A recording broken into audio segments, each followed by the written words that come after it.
आज lecture number 5 है।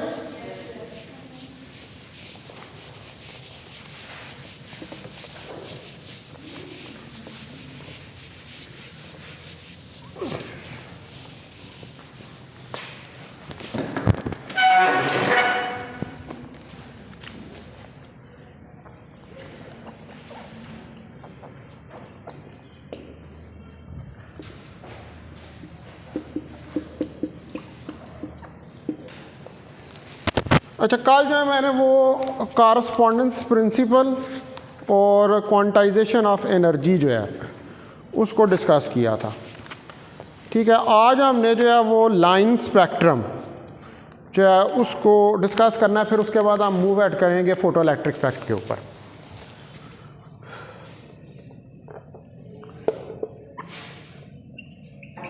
Line spectrum, अब वैसे बेसिकली स्पेक्ट्रम जो होता है वो 3 किस्म का होता है, वो आगे आप पढ़ चुके हुए हैं जो नेक्स्ट लेक्चर्स थे उनके अंदर। ठीक है, लेकिन जो लाइन स्पेक्ट्रम होता है वो बेसिकली डील करता है एटॉमिक स्पेक्ट्रम से, यानी कि एटम के अंदर जो ट्रांजिशंस होती हैं इलेक्ट्रॉन की, क्योंकि इलेक्ट्रॉन जो होते हैं वो डिफरेंट एनर्जी स्टेट्स के अंदर होते हैं, तो वो जो इलेक्ट्रॉन ट्रांजिशन करते हैं उसके नतीजे के अंदर जो रेडिएशंस निकलती हैं, उन रेडिएशंस से जो स्पेक्ट्रम बनता है उसको एक्चुअली हम क्या कहते हैं, लाइन स्पेक्ट्रम। और ये लाइन की फॉर्म में होता है, क्योंकि आपको इस बात का पता है कि वो सारी रेडिएशंस जो निकल रही होती हैं, मैं बार बार ये बात बता रहा हूँ कि उनकी डिफरेंट एनर्जी, डिफरेंट वेवलेंथ और डिफरेंट फ्रीक्वेंसीज होती हैं। ठीक है, अब इसको समझने के लिए पहली चीज़ ये समझनी ज़रूरी है कि एटम क्या है। एटम में ये न्यूक्लियस है, ठीक है, उसके अंदर अब इलेक्ट्रॉन होते हैं। अब उन इलेक्ट्रॉन की एक एनर्जी स्टेट नहीं होती, उनकी बहुत सारी एनर्जी स्टेट्स होती हैं, और इलेक्ट्रॉन ये जो एनर्जी के लेवल्स हैं इनमें से किसी भी एनर्जी लेवल के अंदर वो हो सकता है। मिसाल के तौर पर इलेक्ट्रॉन इस एनर्जी लेवल में भी हो सकता है, मैं इसको कह देता हूँ कि ये कोई एनर्जी लेवल E1 है, ठीक है, इस एनर्जी लेवल में भी हो सकता है, इसको मैं कह देता हूँ ये E2 है, इस एनर्जी लेवल में भी हो सकता है, मैं इसको कह देता हूँ ये E3 है। तो ये कोई इन एनर्जी स्टेट्स के ऊपर कोई लिमिटेशन नहीं है, these energy states are up to infinite, ये पता नहीं इन्फिनिटी तक ये एनर्जी के लेवल्स जो हैं वो एटम के हो सकते हैं, यानी कि एटम के अंदर इलेक्ट्रॉन्स के हो सकते हैं, और इलेक्ट्रॉन्स इन एनर्जी लेवल्स में से किसी भी एनर्जी लेवल के अंदर हो सकता है। तो जिस एनर्जी लेवल के अंदर इलेक्ट्रॉन होगा वो उसकी एनर्जी स्टेट होगी। ठीक है, जिस एनर्जी लेवल, या ये अगर इसके अंदर इलेक्ट्रॉन है E1 के अंदर, तो ये इसकी एनर्जी स्टेट है। अगर E2 के अंदर इलेक्ट्रॉन है तो ये इसकी एनर्जी स्टेट है। अगर E3 के अंदर इलेक्ट्रॉन है तो ये इसकी एनर्जी स्टेट है, ये इसकी स्टेट ऑफ एनर्जी है यहां पर इसकी। अब अगर इलेक्ट्रॉन अपनी स्टेट ऑफ एनर्जी जो है उसको चेंज करता है, ठीक है, इलेक्ट्रॉन जो है अगर अपनी स्टेट ऑफ एनर्जी को चेंज करता है, मिसाल के तौर पर मैं इधर से इस तरफ जाता हूँ तो मेरी एनर्जी चेंज होती है, यहाँ पर मेरी पोटेंशियल एनर्जी कुछ और थी, इस जगह पर चल के आया तो यहाँ पर आकर रुक गया, तो यहाँ पर मेरी पोटेंशियल एनर्जी कुछ और है। ठीक है, तो अब इसी तरह अगर ये इलेक्ट्रॉन, मैं सपोज करता हूँ कि लेवल 2 के अंदर जो इलेक्ट्रॉन है ये किसी तरीके से एक्स्ट्रा एनर्जी हासिल करता है, कहीं से इसको मिलती है एनर्जी एक्स्ट्रा, और ये जंप करके लेवल 3 में चला जाता है। मिसाल के तौर पर ये क्या करता है, ये इधर आ जाता है, अब ये E2 से E3 के अंदर चला गया। अब इन दोनों लेवल्स के दरमियान में डिफरेंस ऑफ एनर्जी क्रिएट हो गया। E2 में इस इलेक्ट्रॉन की एनर्जी और थी, E3 के अंदर इस इलेक्ट्रॉन की एनर्जी कुछ और है। ठीक है, तो ये डिफरेंस ऑफ एनर्जी जो है क्या हो गया, E3 minus E2, this is the difference of energy, E3 minus E2, this difference of energy will release ये डिफरेंस ऑफ एनर्जी जो है वो इसके अंदर से इन फॉर्म ऑफ रेडिएशन, क्योंकि रेडिएशन भी एनर्जी ही होती है, ये एनर्जी का डिफरेंस पैदा हुआ है और ये डिफरेंस इसमें रिलीज है। अब क्वेश्चन ये पैदा होता है कि क्यों रिलीज होगा, क्यों ये रिलीज होना क्यों ज़रूरी है। आपने law of conservation of energy को होल्ड करवाना है। फिजिक्स में एक बार याद रखें, फिजिक्स के अंदर कुछ लॉज हैं, आप उन लॉ से बाहर निकल कर कोई काम नहीं कर सकते हैं, ठीक है। यानी कि जब इस एटम को जितनी एनर्जी मिली जिससे ये इलेक्ट्रॉन उठ के ऊपर वाले लेवल में चला गया, उतनी ही एनर्जी जितनी इसने ऑब्जर्व की है उतनी इसने खारिज भी करनी है, ठीक है। तब भी कंजर्व होगी ना एनर्जी जितनी। Law of conservation of energy क्या है? Energy can not be created, can not be destroyed, but always energy remains constant. हमेशा एनर्जी कांस्टेंट लेती है, ये law of conservation of energy है। Law of conservation of momentum है, law of conservation of angular momentum है। ये सारे law, in laws के अंदर रह कर ही आपने काम करना है, इन लॉ से बाहर निकल के नहीं। आप फिजिक्स में जो इन लॉ से बाहर निकल गई चीज़ वो फिजिक्स उसको एक्सप्लेन नहीं कर सकती है, ठीक है। तो इसलिए ये जितनी एनर्जी इसने ली है उतनी रिलीज भी करनी है ताकि law of conservation of energy hold करे। अब ये रेडिएशंस जो निकलेंगी, इन रेडिएशंस के अंदर, अब एक मैंने एग्जांपल लेके E2 से E3 में आया, अब मैं कहता हूं कि E1 से E2 में आता है, एक E1 से E3 में आता है। अब 3 किस्म के डिफरेंस ऑफ एनर्जी क्रिएट होंगे। एक हुआ E2 से E3 तक, एक हुआ E1 से E2 तक, एक हुआ एक E1 से E3 तक। अब ये तीनों डिफरेंस ऑफ एनर्जी एटम में से रेडिएट होंगे, लेकिन तीनों की एनर्जी एक दूसरे से मुख्तलिफ होगी। तीनों की एनर्जी एक दूसरे से मुख्तलिफ होगी। E2 E3 की ओर होगी, E1 E2 की ओर होगी, E1 E3 की ओर होगी।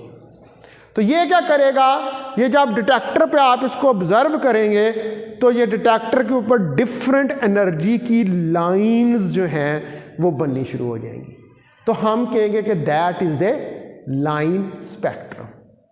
ये एक लाइन स्पेक्ट्रम जो है वो आ गया। तो लाइन स्पेक्ट्रम जो है वो किस तरह का होता है, वो आप देखें, इस तरह डिटेक्टर होता है और उसके ऊपर ये इस तरह की लाइंस आनी शुरू हो जाती हैं। इसको हम लाइन स्पेक्ट्रम का नाम देते हैं और इसको हम एटॉमिक स्पेक्ट्रम का नाम भी देते हैं, ठीक है जी।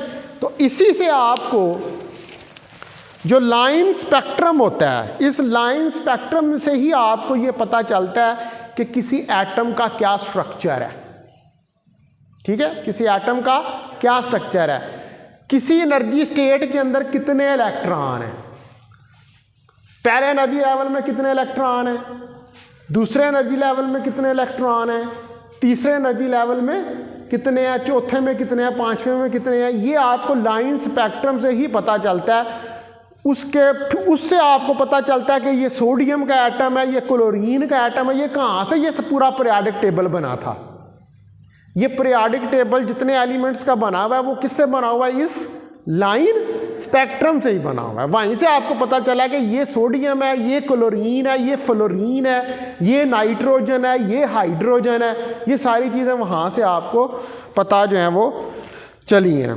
तो जो एक्सपेरिमेंटल हमारे पास रिजल्ट्स हैं जो जिसमें कि हम ये चेक करते हैं कि हमारे पास जो रेडिएशंस हैं, अब आपके पास मैंने आपको लास्ट टाइम भी एक बात ये बताई थी कि हम जो है रेडिएशंस को दो तरह से डील करते हैं, ठीक है। एक हम रेडिएशन को कहते हैं कि ये वेव है, ठीक है। रेडिएशन के दो एस्पेक्ट्स होते हैं। नंबर 1 रेडिएशन एज वेव, ठीक है, एक ये एस्पेक्ट होता है। दूसरा एस्पेक्ट होता है रेडिएशन एज पार्टिकल,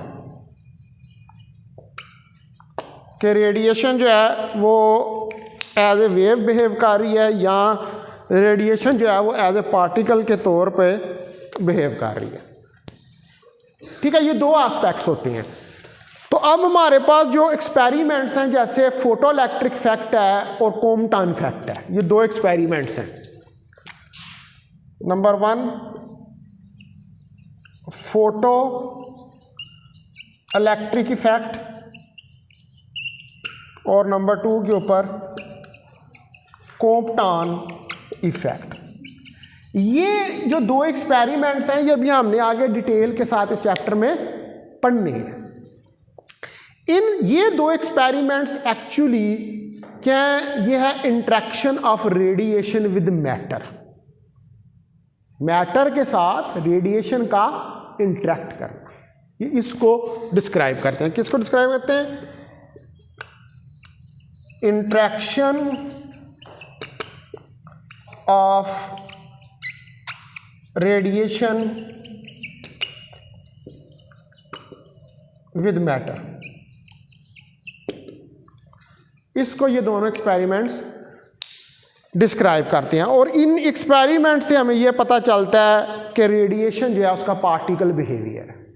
ये दो एक्सपेरिमेंट्स जो हैं ये इस चीज़ को प्रूव करने के लिए इस्तेमाल होते हैं कि रेडिएशन जो है वो एज ए पार्टिकल बिहेव करती है।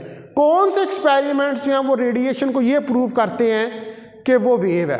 क्यों जी, कौन से एक्सपेरिमेंट्स आप ये करते हैं? ये मैंने बताया इनिशियल लेक्चर्स के अंदर। कौन से वो एक्सपेरिमेंट्स हैं जो ये प्रूव करते हैं कि कोई चीज़ जो है वो वेव है? जी बिल्कुल, डिफ्रैक्शन, इंटरफेरेंस, रिफ्रैक्शन, रिफ्लेक्शन, ये सारी चीज़ें, पोलराइजेशन, ये सारी चीज़ें इस चीज़ को डिस्क्राइब करती हैं कि कोई चीज़ वेव है। लेकिन अगर वेव को पार्टिकल शो करना है या रेडिएशन को पार्टिकल शो करना है तो फिर ये दो एक्सपेरिमेंट्स जो हैं वो करने पड़ेंगे। ठीक है, यानी कि ये दो एक्सपेरिमेंट्स जो हैं both these experiments shows the particle nature of radiation। ये जो पार्टिकल नेचर है रेडिएशन की उसको ये दोनों एक्सपेरिमेंट्स शो करते हैं।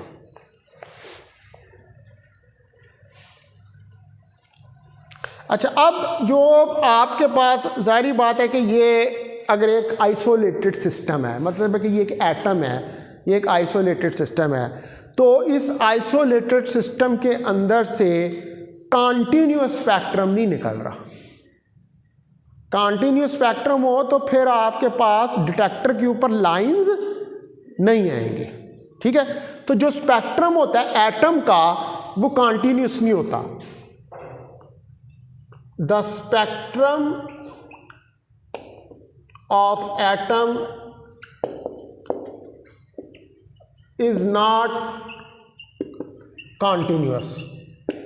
जो स्पेक्ट्रम है एटम का वो कॉन्टीन्यूस नहीं होता, बल्कि इसका स्पेक्ट्रम जो है वो उसके अंदर इंडिविजुअल वेवलेंथ्स होती हैं, डिफरेंट वेवलेंथ्स होती हैं जो कि सेपरेटेड होती हैं बाय गैप्स। ठीक है, its spectrum has different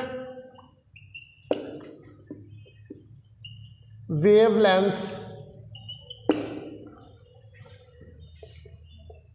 which have gaps, जिनके अंदर गैप्स होते हैं। सपोज कर लेंगे ये वेवलेंथ्स ही है, ये लाइनें जो हैं, तो इनके अंदर क्या है आपके पास ये गैप्स हैं। तो अगर आप केस लें कि अब देखें जो रेडिएशंस होती हैं वो तो आपके पास जो रेडिएशन का स्पेक्ट्रम होता है वो माइक्रो से शुरू होता है और कहाँ तक जाता है? गैमा रेस तक जाता है। ठीक है, उसी के अंदर अल्ट्रा वायलेट, इंफ्रारेड, फार इंफ्रारेड, ये सारी जो हैं वो आ जाती हैं।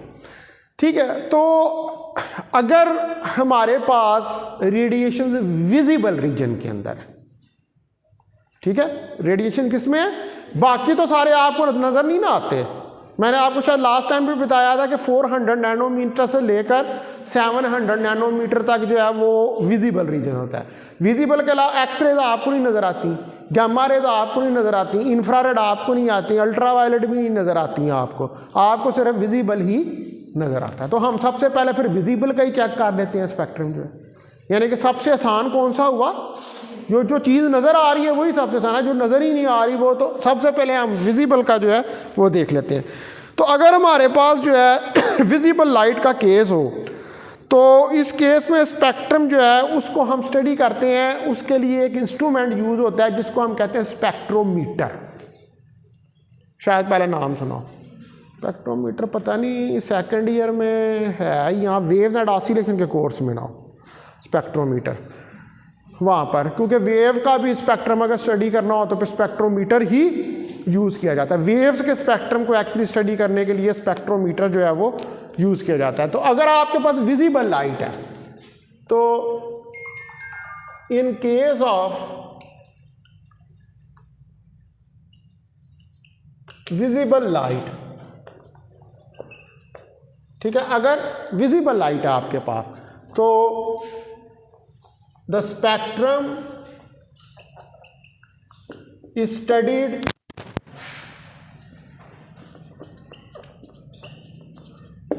with the help of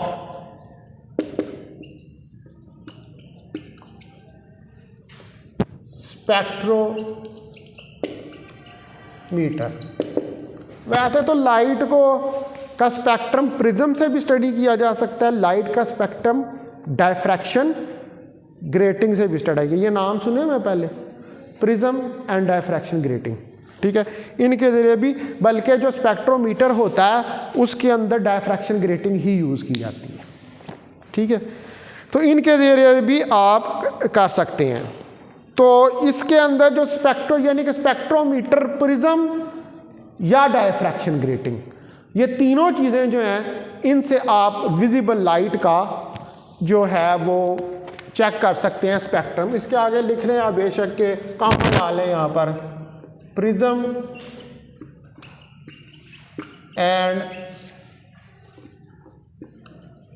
diffraction grating, ठीक है जी। इनकी मदद से आप विजिबल लाइट का स्पेक्ट्रम जो है उसको चेक कर सकते हैं। तो ये जो स्पेक्ट्रा होता है जिसको आप इनकी वजह से चेक करते हैं, इसको हम लाइन स्पेक्ट्रा की नाम देते हैं, और इसके अंदर डिफरेंट वेवलेंथ्स होती हैं, और वो डिफरेंट वेवलेंथ्स जो हैं वो किसको कॉरस्पॉन्ड करती हैं, डिफरेंट स्पेक्ट्रल लाइंस को, ठीक है।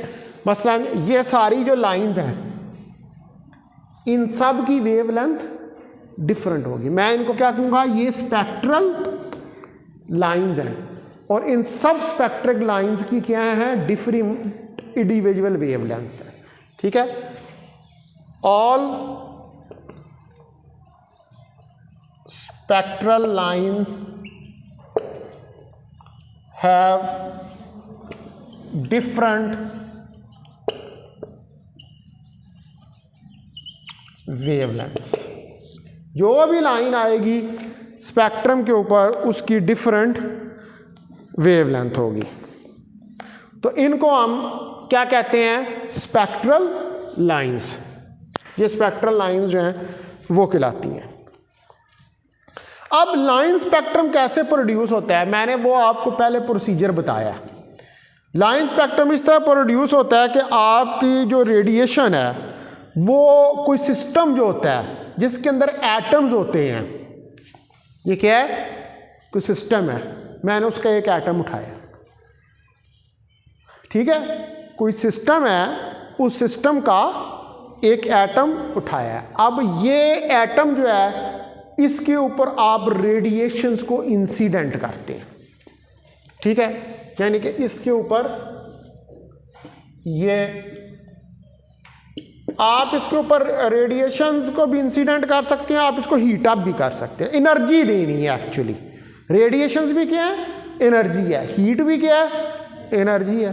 क्योंकि हमने क्या करवाना चाहते हैं, हम ट्रांजिशन करवाना चाहते हैं इससे इस लेवल में या इससे इस लेवल में। तो ये तब भी करेगा जब इसके पास एक्स्ट्रा एनर्जी आएगी। तो एक्स्ट्रा एनर्जी कहाँ से आएगी, आप रेडिएशन देंगे या आप इसको हीट अप करेंगे। अब ये जो मटेरियल है जिसको आप रेडिएशंस दे रहे हैं या आप हीट अप कर रहे हैं, तो वो मटेरियल जो है उसके एटम्स जो हैं उन रेडिएशंस को अब्जॉर्ब करेंगे। जब वो अब्जॉर्ब करेंगे तो एटम्स के अंदर जो इलेक्ट्रॉन्स अपनी लोअर एनर्जी स्टेट्स के अंदर होंगे। अब ये इलेक्ट्रॉन किधर है, ये इसकी न्यूक्लियस के सबसे नज़दीक है, तो ये इसकी क्या है, लोअर एनर्जी स्टेट है। तो ये इलेक्ट्रॉन जो अपनी लोअर एनर्जी स्टेट के अंदर होंगे, ये उस एनर्जी को अब्जॉर्ब करके हायर एनर्जी स्टेट के अंदर चले जाएंगे, जिसकी वजह से एक डिफरेंस ऑफ एनर्जी क्रिएट होगा। और law of conservation of energy को सेटिस्फाई करने के लिए ये डिफरेंस ऑफ एनर्जी जो है ये इस एटम से in the form of radiation निकल जाएगा। अब वो ट्रांजिशंस चूंकि डिफरेंट होंगी, E1 से E2 में भी हो सकती है, E1 से E3 में भी हो सकती है, तो वो डिफरेंट वेवलेंथ्स की लाइंस जो हैं वो डिटेक्टर के ऊपर बननी शुरू हो जाएंगी और हर लाइन की एक डेफिनेट एनर्जी, डेफिनेट वेवलेंथ और डेफिनेट फ्रीक्वेंसी होगी। यानी कि इस लाइन की अलग फ्रीक्वेंसी, वेवलेंथ और एनर्जी, इस लाइन की अलहदा, हर एक की अलहदा होगी। एक बार याद रखें, क्वांटम के अंदर कभी भी कॉन्टीन्यूस का कंसेप्ट नहीं आता। एटम के लेवल पर जब भी आप चले गए हमेशा चीज़ों ने डिस्क्रीट होना है, एक दूसरे से डिफरेंट होना है। तो ये डिफरेंट लाइंस जो हैं ये आपके पास आ जाएंगी। अब मैं यहाँ पर ये सपोज कर लेता हूँ कि E1 और E2 की ट्रांजिशन मैं ले देता हूँ, ठीक है। तो E2 माइनस E1 इसका डिफरेंस जब होगा तो इसके अंदर से HF निकलेगा। HF क्या है, एनर्जी, ठीक है। ये एनर्जी जो है ये रिलीज होगी। ये अब एनर्जी जो है ये वाली, इसको कहते हैं एनर्जी ऑफ फोटॉन।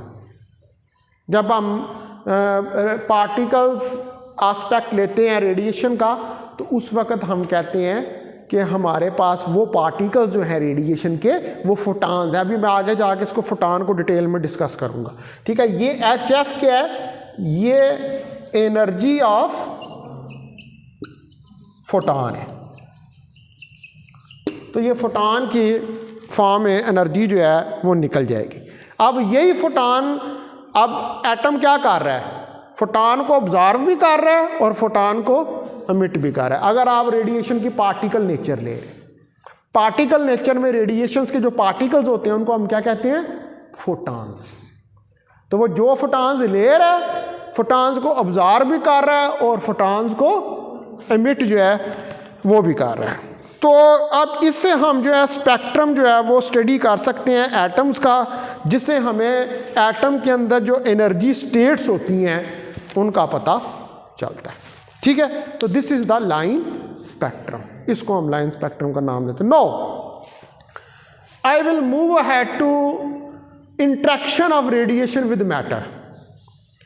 अब आगे जो है यानी कि क्वांटम का एक और एस्पेक्ट जो है वो स्टडी करना ज़रूरी है, क्योंकि क्वांटम के अंदर जो है हम वेव पार्टिकल डुअलिटी की बात करते हैं, ठीक है। क्वांटम के अंदर, क्लासिकल के अंदर नहीं करते, क्वांटम के अंदर करते हैं कि जो रेडिएशन होती है वो at a time as a wave भी बिहेव करती है और एज ए पार्टिकल भी बिहेव करती है। तो अब अगर मैं ये चाहता हूँ कि रेडिएशन जो है वो अपनी पार्टिकल नेचर शो करे, तो फिर उसके लिए चंद मखसूस एक्सपेरिमेंट्स हैं जो किए जाते हैं, जिनमें पहले नंबर पे फोटो इलेक्ट्रिक इफेक्ट है, दूसरे नंबर पे कॉम्पटन इफेक्ट है, तीसरे नंबर पे पेयर प्रोडक्शन है और चौथे नंबर पर एनिहिलेशन ऑफ मैटर है। ये शायद अगर आप रिकॉल करें 19वां चैप्टर सेकंड ईयर का, तो उसके अंदर ये सारे प्रोसेसेस मौजूद हैं। तो ये चारों जो प्रोसेसेस हैं ये एक्चुअली रेडिएशन की इंट्रैक्शन है, कपलिंग है विद मैटर। यानी कि जब रेडिएशन मैटर पे फॉल करती है तो उसमें ये चार प्रोसेसेस अकर करते हैं। लेकिन इन चार प्रोसेसेस के अकर करने के डिफरेंट कंडीशंस होते हैं। ठीक है, वो अब हम उनको जो डिफरेंट कंडीशंस हैं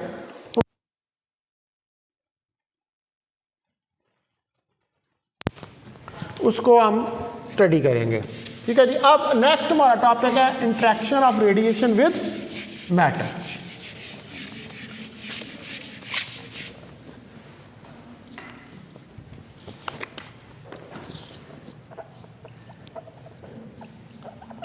interaction of radiation with matter. तो जो interaction of radiation with matter है, मैंने इसके अंदर चार प्रोसेसेस आपको बताए हैं। Number 1 photo electric effect, number 2 Compton effect, number 3 pair production, number 4 annihilation of matter. ये चार प्रोसेसेस जो हैं वो होते हैं कौन कौन से? Photo electric effect, Compton effect, pair production और एनहिलेशन ऑफ मैटर। ठीक है, अभी मैं इस चैप्टर के अंदर जो है वो दो को ही डिस्कस करूँगा क्योंकि दो ही इनफ हैं, आगे वो दो उसकी एक्सटेंशन ही है, पेयर प्रोडक्शन और एनहिलेशन ऑफ मैटर। वो आप सेकंड ईयर की बुक से आप उसको स्टडी कर सकते हैं कि वो क्या हैं। तो पहले नंबर पे जो है वो हम देखेंगे इसको फोटो इलेक्ट्रिक इफेक्ट को। ठीक है, ये वाला जो प्रोसेस है इसको हम सबसे पहले देखेंगे। तो वो प्रोसेस जिसके अंदर रेडिएशन जो है वो मैटर से इंटरेक्ट करती है उसको हम क्या कहते हैं? Photo electric effect. ठीक है, the process in which radiation interact with matter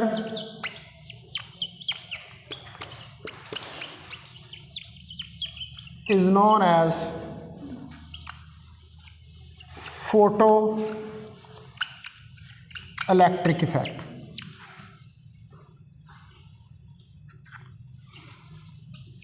तो इसको हम फोटो इलेक्ट्रिक इफेक्ट का नाम देते हैं जिसमें रेडिएशन जो है वो इंटरेक्ट करती है मैटर के साथ।